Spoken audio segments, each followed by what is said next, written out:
तपस्या कालर मुख्य तीनोटी उद्देश्य है प्रार्थना, उपवास एवं दान धर्म।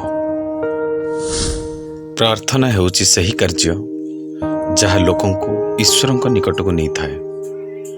ईश्वर निकटतर हेबा पाई आमे समय डेरी करिथाउ। ए जगतर विभ्राट ठारू दूर रही ईश्वर निकटतर हेबा पाई चिंता करिबा, तांको वाक्य सुनिबा एवं बुझिबा, तांको वाक्य पढ़िबा एवं सही उपरे ध्यान करिबा, तांको सहित एक हेबा। उपवासर अभ्यास को प्रार्थना बोली बुझाए, जहा आमको ईश्वर निकटतर हेबा पाई यह एकमात्र रास्ता अटे। अनेक समय आमे भस्म बुधवार एवं शुक्रवार दिन उपवास करिथाउ। उपवासर अर्थ सामयिक भोजन निवृत्ति नुहे। उपवासर अर्थ हेउची सदा सर्वदा लालसा मुक्त रहिबा, ईश्वर गौरव पाई आत्मचिंतन रे निमग्न रहिबा, समस्त मंद कामना परित्याग करिबा।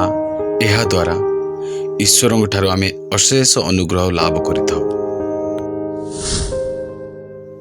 दान हेउची एक कार्य जहा आम ख्रीस्टियन मानंको अन्य मानंको भल पाइबा, सेमानंको कथा सुनिबा एवं सेमानंको आमर समय, साहाय्य, परामर्श, अर्थ, आश्रय, सहयोग, स्नेह प्रदान करने को प्रेरित करता है।